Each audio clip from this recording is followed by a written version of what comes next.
ಸಾಲುಮರದ ತಿಮ್ಮಕ್ಕನವರನ್ನ ಅತಿ ಮುದ್ದಾಗಿ ಸಾಕಿದಂತಹ ಅವರ ಮಗ ಇದ್ದಾರೆ. ಅವ್ರನ್ನ ನಾವು ನೇರವಾಗಿ ಮಾತಾಡಿಸುವಂತ ಪ್ರಯತ್ನವನ್ನು ಮಾಡೋಣ. ತುಂಬಾ ದುಃಖ ತಪ್ತರಾಗಿದ್ದಾರೆ. ಅವರನ್ನ ಮಗುಗಿಂತ ಹೆಚ್ಚಾಗಿ ಅವರು ಸಾಕಿದ್ದಾರೆ. ಇವತ್ತು ಅವ್ರು ನಮ್ಮ ಜೊತೆ ಇದ್ದಾರೆ. ಅವ್ರನ್ನೇ ನೇರವಾಗಿ ಮಾತಾಡ್ಸೋಣ. ಸರ್, ಸಾಲುಮರದ ತಿಮ್ಮಕ್ಕನವರನ್ನ ನೀವು ತುಂಬಾ ಪ್ರೀತಿಯಿಂದ ಸಾಕಿದ್ದೀರಾ, ತುಂಬಾ ಪ್ರೀತಿಯಿಂದ ನೋಡಿದ್ರಿ. ಕೊನೆ ಕ್ಷಣದಲ್ಲಿ ಅವರು ನಿಮ್ಮ ಜೊತೆ ಏನೆಲ್ಲ ಮಾತಾಡಿದ್ರು? ಗಿಡ ನೆಡಬೇಕು ಸರ್, ಮರ ಬೆಳೆಸಬೇಕು ಸರ್, ನಾನು ಮಾಡಿದ ಕೆಲಸ ನಿಲ್ಲಿಸ್ಬೇಡ ಅಂತ ಹೇಳಿದ್ದಾರೆ ಸರ್. ಎಂಥ ಪರಿಸ್ಥಿತಿಲೂ ನಿಲ್ಲಿಸ್ಬೇಡ, ಜನ ನಿನ್ನ ಜೊತೆ ಇರ್ತಾರೆ ಅಂತ ಹೇಳಿದ್ದಾರೆ ಸರ್. ನನ್ನನ್ನು ಹೆಂಗೆ ಪ್ರೀತಿಸಿದ್ರು ಹಾಗೆ ಪ್ರೀತಿಸ್ತಾರೆ, ನಿನ್ನ ಕೆಲಸ ನಿಲ್ಲಿಸ್ಬೇಡ ಅಂತ ಹೇಳಿದ್ದಾರೆ ಸರ್. ಅವ್ರು ಹೇಳಿದ್ದು ಯಾವುದು ನಿಲ್ಲಿಸಲ್ಲ ಸರ್, ನಾನು ಮಾಡ್ತೀನಿ ಸರ್. ನನಗೆಷ್ಟೇ ಕಷ್ಟ ಬಂದರೂ ಬಿಡಲ್ಲ ಸರ್. ಅಜ್ಜಿನೂ ಅಷ್ಟೇ, ಇಷ್ಟು ವರ್ಷ ನನಗೆ ಎಷ್ಟೇ ಕಷ್ಟ ಬಂದರೂ ಬಿಟ್ಟಿಲ್ಲ ಸರ್. ನನ್ನ ವೈಯಕ್ತಿಕ ಬದುಕೇನೂ ಇಲ್ಲ ಸರ್. ಅಜ್ಜಿಗೋಸ್ಕರ ಎಲ್ಲ ತ್ಯಾಗ ಮಾಡೀನಿ ಸರ್. ಒಂದಿನ ಒಳ್ಳೆ ಬಟ್ಟೆ ಹಾಕಿಲ್ಲ ಸರ್, ನಾನು ಒಂದೊಳ್ಳೆ ಶೋಕಿ ಮಾಡಿಲ್ಲ ಸರ್. ಅಜ್ಜಿದೇ ನನ್ನ ಬದುಕಾಗಿತ್ತು ಸರ್. ದೇಶಕ್ಕೋಸ್ಕರ ಮಾಡಿದ್ರು, ಅಜ್ಜಿಗೋಸ್ಕರ ನಾನು ಮಾಡಿದ್ದೀನಿ ಸರ್, ಮುಂದಕ್ಕೂ ಮಾಡ್ತೀನಿ ಸರ್. ಆಗಲ್ಲ ಸರ್ ನನಗೆ. ಸಾಲುಮರದ ತಿಮ್ಮಕ್ಕನವರು ನಿಮ್ಮ ಸ್ವಂತ ತಾಯಿಯನ್ನೇ ಬಿಟ್ಟು ನೀವು ಇವರನ್ನ ಸಾಕುವಂತ ಕೆಲಸವನ್ನು ಮಾಡಿದ್ರು ಸರ್. ಹ್ಞೂ ಸರ್, ಇಡೀ ನನ್ನ ಕುಟುಂಬ ನನ್ನ ಜೊತೆ ನಿಲ್ತು ಸರ್. ಅವ್ರು ನಿಂತಿಲ್ಲ ಅಂದರೆ ನಾನು ಏನು ಮಾಡೋಕ್ಕಾಗೋದು ಸರ್. ನನ್ನ ತಾಯಿ ಅಜ್ಜಿನ ಚೆನ್ನಾಗಿ ಸಾಕು ಅಂತ ಬಿಟ್ಟರು ಸರ್. ಎಲ್ಲರಿಗೂ ಒಳ್ಳೇದಾಗಲಿ ಸರ್, ಅಷ್ಟೇ ಸರ್. 114 ವರ್ಷಗಳಾಗಿದೆ. ಈಗ 114 ಮರಗಳನ್ನು ನೆಡುವಂತ ಪ್ರಯತ್ನವನ್ನು ಸರ್, ಸರ್ಕಾರ ಮಾಡಲಿ ಸರ್, ನಾನು ಮಾಡ್ತೀನಿ ಸರ್. 114 ಕೋಟಿ ಗಿಡನೇ ನೆಡ್ತೀನಿ ಸರ್, ನಾನು ಅಜ್ಜಿ ಹೆಸರಲ್ಲಿ ನೆಡ್ತೀನಿ ಸರ್. ಇದು ಸಾಲುಮರದ ತಿಮ್ಮಕ್ಕನವರ ಸಾಕು ಮಗ ಆದಂತಹ ಉಮೇಶ್ ಅವರ ಮಾತಾಗಿದೆ. 114 ವರ್ಷಗಳ ಆಗಿರೋದ್ರಿಂದ 114 ಮರಗಳನ್ನು ಅವರ ಸಮಾಧಿ ಸುತ್ತ ನೆಡ್ತಾರೆ ಅನ್ನುವಂಥದ್ದು ಸರ್ಕಾರ ಮಾತ್ರ ಕೊಟ್ಟಿದೆ. ನಾನು ಕೂಡ ಅವರನ್ನು ಮುದ್ದಾಗಿ ಸಾಕಿದ್ದೇನೆ. ಈ ಪರಿಸ್ಥಿತಿ ಏನು ಮಾಡ್ಬೇಕು, ನಮ್ಮನ್ನು ಕಳ್ಕೊಂಡಿದ್ದಾರೆ ಅಂತ ದುಃಖವನ್ನು ತೋಡ್ಕೊಂಡಿದ್ದಾರೆ. ಕ್ಯಾಮ್ರಾ ಪರ್ಸನ್ ಮಂಜುನಾಥ್ ಜೊತೆ ರೆಹಮಾನ್ ಹೊಳಲು, ರಿಪಬ್ಲಿಕ್ ಕನ್ನಡ, ಬೆಂಗಳೂರು. ಸಾಲುಮರದ ತಿಮ್ಮಕ್ಕನವರನ್ನ ಅತಿ ಮುದ್ದಾಗಿ ಸಾಕಿದಂತಹ ಅವರ ಮಗ ಇದ್ದಾರೆ. ಅವ್ರನ್ನ ನಾವು ನೇರವಾಗಿ ಮಾತಾಡಿಸುವಂತ ಪ್ರಯತ್ನವನ್ನು ಮಾಡೋಣ. ತುಂಬಾ ದುಃಖ ತಪ್ತರಾಗಿದ್ದಾರೆ. ಅವರನ್ನ ಮಗುಗಿಂತ ಹೆಚ್ಚಾಗಿ ಅವರು ಸಾಕಿದ್ದಾರೆ. ಇವತ್ತು ಅವ್ರು ನಮ್ಮ ಜೊತೆ ಇದ್ದಾರೆ. ಅವ್ರನ್ನೇ ನೇರವಾಗಿ ಮಾತಾಡ್ಸೋಣ. ಸರ್, ಸಾಲುಮರದ ತಿಮ್ಮಕ್ಕನವರನ್ನ ನೀವು ತುಂಬಾ ಪ್ರೀತಿಯಿಂದ ಸಾಕಿದ್ದೀರಾ, ತುಂಬಾ ಪ್ರೀತಿಯಿಂದ ನೋಡಿದ್ರಿ. ಕೊನೆ ಕ್ಷಣದಲ್ಲಿ ಅವರು ನಿಮ್ಮ ಜೊತೆ ಏನೆಲ್ಲ ಮಾತಾಡಿದ್ರು? ಗಿಡ ನೆಡಬೇಕು ಸರ್, ಮರ ಬೆಳೆಸಬೇಕು ಸರ್, ನಾನು ಮಾಡಿದ ಕೆಲಸ ನಿಲ್ಲಿಸ್ಬೇಡ ಅಂತ ಹೇಳಿದ್ದಾರೆ ಸರ್.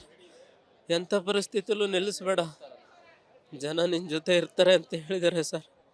ನನ್ನನ್ನು ಹೆಂಗೆ ಪ್ರೀತಿಸಿದ್ರು ಹಾಗೆ ಪ್ರೀತಿಸ್ತಾರೆ, ನಿನ್ನ ಕೆಲಸ ನಿಲ್ಲಿಸ್ಬೇಡ ಅಂತ ಹೇಳಿದ್ದಾರೆ ಸರ್. ಅವ್ರು ಹೇಳಿದ್ದು ಯಾವುದು ನಿಲ್ಲಿಸಲ್ಲ ಸರ್, ನಾನು ಮಾಡ್ತೀನಿ ಸರ್. ನನಗೆಷ್ಟೇ ಕಷ್ಟ ಬಂದರೂ ಬಿಡಲ್ಲ ಸರ್. ಅಜ್ಜಿನೂ ಅಷ್ಟೇ, ಇಷ್ಟು ವರ್ಷ ನನಗೆ ಎಷ್ಟೇ ಕಷ್ಟ ಬಂದರೂ ಬಿಟ್ಟಿಲ್ಲ ಸರ್. ನನ್ನ ವೈಯಕ್ತಿಕ ಬದುಕೇನೂ ಇಲ್ಲ ಸರ್. ಅಜ್ಜಿಗೋಸ್ಕರ ಎಲ್ಲ ತ್ಯಾಗ ಮಾಡೀನಿ ಸರ್. ಒಂದಿನ ಒಳ್ಳೆ ಬಟ್ಟೆ ಹಾಕಿಲ್ಲ ಸರ್, ನಾನು ಒಂದೊಳ್ಳೆ ಶೋಕಿ ಮಾಡಿಲ್ಲ ಸರ್. ಅಜ್ಜಿದೇ ನನ್ನ ಬದುಕಾಗಿತ್ತು ಸರ್. ದೇಶಕ್ಕೋಸ್ಕರ ಮಾಡಿದ್ರು, ಅಜ್ಜಿಗೋಸ್ಕರ ನಾನು ಮಾಡಿದ್ದೀನಿ ಸರ್, ಮುಂದಕ್ಕೂ ಮಾಡ್ತೀನಿ ಸರ್. ಆಗಲ್ಲ ಸರ್ ನನಗೆ. ಸಾಲುಮರದ ತಿಮ್ಮಕ್ಕನವರು ನಿಮ್ಮ ಸ್ವಂತ ತಾಯಿಯನ್ನೇ ಬಿಟ್ಟು ನೀವು ಇವರನ್ನ ಸಾಕುವಂತ ಕೆಲಸವನ್ನು ಮಾಡಿದ್ರು ಸರ್. ಹ್ಞೂ ಸರ್, ಇಡೀ ನನ್ನ ಕುಟುಂಬ ನನ್ನ ಜೊತೆ ನಿಲ್ತು ಸರ್. ಅವ್ರು ನಿಂತಿಲ್ಲ ಅಂದರೆ ನಾನು ಏನು ಮಾಡೋಕ್ಕಾಗೋದು ಸರ್. ನನ್ನ ತಾಯಿ ಅಜ್ಜಿನ ಚೆನ್ನಾಗಿ ಸಾಕು ಅಂತ ಬಿಟ್ಟರು ಸರ್. ಎಲ್ಲರಿಗೂ ಒಳ್ಳೇದಾಗಲಿ ಸರ್, ಅಷ್ಟೇ ಸರ್. 114 ವರ್ಷಗಳಾಗಿದೆ. ಈಗ 114 ಮರಗಳನ್ನು ನೆಡುವಂತ ಪ್ರಯತ್ನವನ್ನು ಸರ್ಕಾರ ಮಾಡಲಿ ಸರ್, ನಾನು ಮಾಡ್ತೀನಿ ಸರ್. 114 ಕೋಟಿ ಗಿಡನೇ ನೆಡ್ತೀನಿ ಸರ್, ನಾನು ಅಜ್ಜಿ ಹೆಸರಲ್ಲಿ ನೆಡ್ತೀನಿ ಸರ್. ಇದು ಸಾಲುಮರದ ತಿಮ್ಮಕ್ಕನವರ ಸಾಕು ಮಗ ಆದಂತಹ ಉಮೇಶ್ ಅವರ ಮಾತಾಗಿದೆ. 114 ವರ್ಷಗಳ ಆಗಿರೋದ್ರಿಂದ 114 ಮರಗಳನ್ನು ಅವರ ಸಮಾಧಿ ಸುತ್ತ ನೆಡ್ತಾರೆ ಅನ್ನುವಂಥದ್ದು ಸರ್ಕಾರ ಮಾತ್ರ ಕೊಟ್ಟಿದೆ. ನಾನು ಕೂಡ ಅವರನ್ನು ಮುದ್ದಾಗಿ ಸಾಕಿದ್ದೇನೆ. ಈ ಪರಿಸ್ಥಿತಿ ಏನು ಮಾಡ್ಬೇಕು, ನಮ್ಮನ್ನು ಕಳ್ಕೊಂಡಿದ್ದಾರೆ ಅಂತ ದುಃಖವನ್ನು ತೋಡ್ಕೊಂಡಿದ್ದಾರೆ. ಕ್ಯಾಮ್ರಾ ಪರ್ಸನ್ ಮಂಜುನಾಥ್ ಜೊತೆ ರೆಹಮಾನ್ ಹೊಳಲು, ರಿಪಬ್ಲಿಕ್ ಕನ್ನಡ, ಬೆಂಗಳೂರು. ಸಾಲುಮರದ ತಿಮ್ಮಕ್ಕನವರನ್ನ ಅತಿ ಮುದ್ದಾಗಿ ಸಾಕಿದಂತಹ ಅವರ ಮಗ ಇದ್ದಾರೆ. ಅವ್ರನ್ನ ನಾವು ನೇರವಾಗಿ ಮಾತಾಡಿಸುವಂತ ಪ್ರಯತ್ನವನ್ನು ಮಾಡೋಣ. ತುಂಬಾ ದುಃಖ ತಪ್ತರಾಗಿದ್ದಾರೆ. ಅವರನ್ನ ಮಗುಗಿಂತ ಹೆಚ್ಚಾಗಿ ಅವರು ಸಾಕಿದ್ದಾರೆ. ಇವತ್ತು ಅವ್ರು ನಮ್ಮ ಜೊತೆ ಇದ್ದಾರೆ. ಅವ್ರನ್ನೇ ನೇರವಾಗಿ ಮಾತಾಡ್ಸೋಣ. ಸರ್, ಸಾಲುಮರದ ತಿಮ್ಮಕ್ಕನವರನ್ನ ನೀವು ತುಂಬಾ ಪ್ರೀತಿಯಿಂದ ಸಾಕಿದ್ದೀರಾ, ತುಂಬಾ ಪ್ರೀತಿಯಿಂದ ನೋಡಿದ್ರಿ. ಕೊನೆ ಕ್ಷಣದಲ್ಲಿ ಅವರು ನಿಮ್ಮ ಜೊತೆ ಏನೆಲ್ಲ ಮಾತಾಡಿದ್ರು? ಗಿಡ ನೆಡಬೇಕು ಸರ್, ಮರ ಬೆಳೆಸಬೇಕು ಸರ್, ನಾನು ಮಾಡಿದ ಕೆಲಸ ನಿಲ್ಲಿಸ್ಬೇಡ ಅಂತ ಹೇಳಿದ್ದಾರೆ ಸರ್. ಎಂಥ ಪರಿಸ್ಥಿತಿಲೂ ನಿಲ್ಲಿಸ್ಬೇಡ, ಜನ ನಿನ್ನ ಜೊತೆ ಇರ್ತಾರೆ ಅಂತ ಹೇಳಿದ್ದಾರೆ ಸರ್. ನನ್ನನ್ನು ಹೆಂಗೆ ಪ್ರೀತಿಸಿದ್ರು ಹಾಗೆ ಪ್ರೀತಿಸ್ತಾರೆ, ನಿನ್ನ ಕೆಲಸ ನಿಲ್ಲಿಸ್ಬೇಡ ಅಂತ ಹೇಳಿದ್ದಾರೆ ಸರ್. ಅವ್ರು ಹೇಳಿದ್ದು ಯಾವುದು ನಿಲ್ಲಿಸಲ್ಲ ಸರ್, ನಾನು ಮಾಡ್ತೀನಿ ಸರ್. ನನಗೆಷ್ಟೇ ಕಷ್ಟ ಬಂದರೂ ಬಿಡಲ್ಲ ಸರ್. ಅಜ್ಜಿನೂ ಅಷ್ಟೇ, ಇಷ್ಟು ವರ್ಷ ನನಗೆ ಎಷ್ಟೇ ಕಷ್ಟ ಬಂದರೂ ಬಿಟ್ಟಿಲ್ಲ ಸರ್. ನನ್ನ ವೈಯಕ್ತಿಕ ಬದುಕೇನು ಇಲ್ಲ ಸರ್. ಅಜ್ಜಿಗೋಸ್ಕರ ಎಲ್ಲ ತ್ಯಾಗ ಮಾಡೀನಿ ಸರ್. ಒಂದಿನ ಒಳ್ಳೆ ಬಟ್ಟೆ ಹಾಕಿಲ್ಲ ಸರ್, ನಾನು ಒಂದೊಳ್ಳೆ ಶೋಕಿ ಮಾಡಿಲ್ಲ ಸರ್. ಅಜ್ಜಿದೇ ನನ್ನ ಬದುಕಾಗಿತ್ತು ಸರ್. ದೇಶಕ್ಕೋಸ್ಕರ ಮಾಡಿದ್ರು, ಅಜ್ಜಿಗೋಸ್ಕರ ನಾನು ಮಾಡಿದ್ದೀನಿ ಸರ್, ಮುಂದಕ್ಕೂ ಮಾಡ್ತೀನಿ ಸರ್. ಆಗಲ್ಲ ಸರ್ ನನಗೆ. ಸಾಲುಮರದ ತಿಮ್ಮಕ್ಕನವರು ನಿಮ್ಮ ಸ್ವಂತ ತಾಯಿಯನ್ನೇ ಬಿಟ್ಟು ನೀವು ಇವರನ್ನ ಸಾಕುವಂತ ಕೆಲಸವನ್ನ ಮಾಡಿದ್ರು ಸರ್. ಹ್ಞೂ ಸರ್, ಇಡೀ ನನ್ನ ಕುಟುಂಬ ನನ್ನ ಜೊತೆ ನಿಲ್ತು ಸರ್. ಅವ್ರು ನಿಂತಿಲ್ಲ ಅಂದರೆ ನಾನು ಏನು ಮಾಡೋಕ್ಕಾಗೋದು ಸರ್. ನನ್ನ ತಾಯಿ ಅಜ್ಜಿನ ಚೆನ್ನಾಗಿ ಸಾಕು ಅಂತ ಬಿಟ್ಟರು ಸರ್. ಎಲ್ಲರಿಗೂ ಒಳ್ಳೇದಾಗಲಿ ಸರ್, ಅಷ್ಟೇ ಸರ್. 114 ವರ್ಷಗಳಾಗಿದೆ. ಈಗ 114 ಮರಗಳನ್ನು ನೆಡುವಂತ ಪ್ರಯತ್ನವನ್ನು ಮಾಡ್ತಾರೆ. ಸರ್ಕಾರ ಮಾಡಲಿ ಸರ್, ನಾನು ಮಾಡ್ತೀನಿ ಸರ್. 114 ಕೋಟಿ ಗಿಡನೇ ನಡ್ತೀನಿ ಸರ್, ನಾನು ಅಜ್ಜಿ ಹೆಸರಲ್ಲಿ ನಡ್ತೀನಿ ಸರ್. ಇದು ಸಾಲುಮರದ ತಿಮ್ಮಕ್ಕನವರ ಸಾಕು ಮಗ ಆದಂತಹ ಉಮೇಶ್ ಅವರ ಮಾತಾಗಿದೆ. 114 ವರ್ಷಗಳ ಆಗಿರೋದ್ರಿಂದ 114 ಮರಗಳನ್ನ ಅವರ ಸಮಾಧಿ ಸುತ್ತ ನೆಡ್ತಾರೆ ಅನ್ನುವಂಥದ್ದು ಸರ್ಕಾರ ಮಾತ್ರ ಕೊಟ್ಟಿದೆ. ನಾನು ಕೂಡ ಅವರನ್ನು ಮುದ್ದಾಗಿ ಸಾಕಿದ್ದೇನೆ.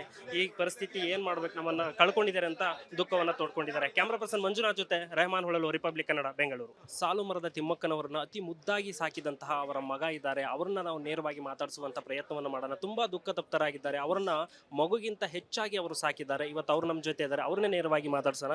ಸರ್, ಸಾಲುಮರದ ತಿಮ್ಮಕ್ಕನವರನ್ನ ನೀವು ತುಂಬಾ ಪ್ರೀತಿಯಿಂದ ಸಾಕಿದ್ದೀರಾ, ತುಂಬಾ ಪ್ರೀತಿಯಿಂದ ನೋಡಿದ್ರಿ. ಕೊನೆ ಕ್ಷಣದಲ್ಲಿ ಅವರು ನಿಮ್ಮ ಜೊತೆ ಏನೆಲ್ಲ ಮಾತಾಡಿದ್ರು? ಗಿಡ ನೆಡಬೇಕು ಸರ್, ಮರ ಬೆಳೆಸಬೇಕು ಸರ್, ನಾನು ಮಾಡಿದ ಕೆಲಸ ನಿಲ್ಲಿಸ್ಬೇಡ ಅಂತ ಹೇಳಿದ್ದಾರೆ ಸರ್. ಎಂಥ ಪರಿಸ್ಥಿತಿಲೂ ನಿಲ್ಲಿಸ್ಬೇಡ, ಜನ ನಿನ್ನ ಜೊತೆ ಇರ್ತಾರೆ ಅಂತ ಹೇಳಿದ್ದಾರೆ ಸರ್. ನನ್ನನ್ನು ಹೆಂಗೆ ಪ್ರೀತಿಸಿದ್ರು ಹಾಗೆ ಪ್ರೀತಿಸ್ತಾರೆ. ನಿನ್ನ ಕೆಲಸ ನಿಲ್ಲಿಸ್ಬೇಡ ಅಂತ ಹೇಳಿದ್ದಾರೆ ಸರ್. ಅವ್ರು ಹೇಳಿದ್ದು ಯಾವುದು ನಿಲ್ಲಿಸಲ್ಲ ಸರ್, ನಾನು ಮಾಡ್ತೀನಿ ಸರ್. ನನಗೆಷ್ಟೇ ಕಷ್ಟ ಬಂದರೂ ಬಿಡಲ್ಲ ಸರ್. ಅಜ್ಜಿನೂ ಅಷ್ಟೇ, ಇಷ್ಟು ವರ್ಷ ನನಗೆ ಎಷ್ಟೇ ಕಷ್ಟ ಬಂದರೂ ಬಿಟ್ಟಿಲ್ಲ ಸರ್. ನನ್ನ ವೈಯಕ್ತಿಕ ಬದುಕೇನು ಇಲ್ಲ ಸರ್. ಅಜ್ಜಿಗೋಸ್ಕರ ಎಲ್ಲ ತ್ಯಾಗ ಮಾಡೀನಿ ಸರ್. ಒಂದಿನ ಒಳ್ಳೆ ಬಟ್ಟೆ ಹಾಕಿಲ್ಲ ಸರ್, ನಾನು ಒಂದೊಳ್ಳೆ ಶೋಕಿ ಮಾಡಿಲ್ಲ ಸರ್. ಅಜ್ಜಿದೇ ನನ್ನ ಬದುಕಾಗಿತ್ತು ಸರ್. ದೇಶಕ್ಕೋಸ್ಕರ ಮಾಡಿದ್ರು, ಅಜ್ಜಿಗೋಸ್ಕರ ನಾನು ಮಾಡಿದ್ದೀನಿ ಸರ್, ಮುಂದಕ್ಕೂ ಮಾಡ್ತೀನಿ ಸರ್. ಆಗಲ್ಲ ಸರ್ ನನಗೆ. ಸಾಲುಮರದ ತಿಮ್ಮಕ್ಕನವರು ನಿಮ್ಮ ಸ್ವಂತ ತಾಯಿಯನ್ನೇ ಬಿಟ್ಟು ನೀವು ಇವರನ್ನ ಸಾಕುವಂತ ಕೆಲಸವನ್ನ ಮಾಡಿದ್ರು ಸರ್. ಹ್ಞೂ ಸರ್, ಇಡೀ ನನ್ನ ಕುಟುಂಬ ನನ್ನ ಜೊತೆ ನಿಲ್ತು ಸರ್. ಅವ್ರು ನಿಂತಿಲ್ಲ ಅಂದರೆ ನಾನು ಏನು ಮಾಡೋಕ್ಕಾಗೋದು ಸರ್. ನನ್ನ ತಾಯಿ ಅಜ್ಜಿನ ಚೆನ್ನಾಗಿ ಸಾಕು ಅಂತ ಬಿಟ್ಟರು ಸರ್. ಎಲ್ಲರಿಗೂ ಒಳ್ಳೇದಾಗಲಿ ಸರ್, ಅಷ್ಟೇ ಸರ್. 114 ವರ್ಷಗಳಾಗಿದೆ. ಈಗ 114 ಮರಗಳನ್ನು ನೆಡುವಂತ ಪ್ರಯತ್ನವನ್ನು ಮಾಡ್ತಾರೆ. ಸರ್ಕಾರ ಮಾಡಲಿ ಸರ್, ನಾನು ಮಾಡ್ತೀನಿ ಸರ್. 114 ಕೋಟಿ ಗಿಡನೇ ನಡ್ತೀನಿ ಸರ್, ನಾನು ಅಜ್ಜಿ ಹೆಸರಲ್ಲಿ ನಡ್ತೀನಿ ಸರ್. ಇದು ಸಾಲುಮರದ ತಿಮ್ಮಕ್ಕನವರ ಸಾಕು ಮಗ ಆದಂತಹ ಉಮೇಶ್ ಅವರ ಮಾತಾಗಿದೆ. 114 ವರ್ಷಗಳ ಆಗಿರೋದ್ರಿಂದ 114 ಮರಗಳನ್ನ ಅವರ ಸಮಾಧಿ ಸುತ್ತ ನೆಡ್ತಾರೆ ಅನ್ನುವಂಥದ್ದು ಸರ್ಕಾರ ಮಾತ್ರ ಕೊಟ್ಟಿದೆ. ನಾನು ಕೂಡ ಅವರನ್ನು ಮುದ್ದಾಗಿ ಸಾಕಿದ್ದೇನೆ. ಈ ಪರಿಸ್ಥಿತಿ ಏನ್ ಮಾಡ್ಬೇಕು, ನಮ್ಮನ್ನ ಕಳ್ಕೊಂಡಿದ್ದಾರೆ ಅಂತ ದುಃಖವನ್ನ ತೋಡ್ಕೊಂಡಿದ್ದಾರೆ. ಕ್ಯಾಮ್ರಾ ಪರ್ಸನ್ ಮಂಜುನಾಥ್ ಜೊತೆ ರೆಹಮಾನ್ ಹೊಳಲು, ರಿಪಬ್ಲಿಕ್ ಕನ್ನಡ, ಬೆಂಗಳೂರು.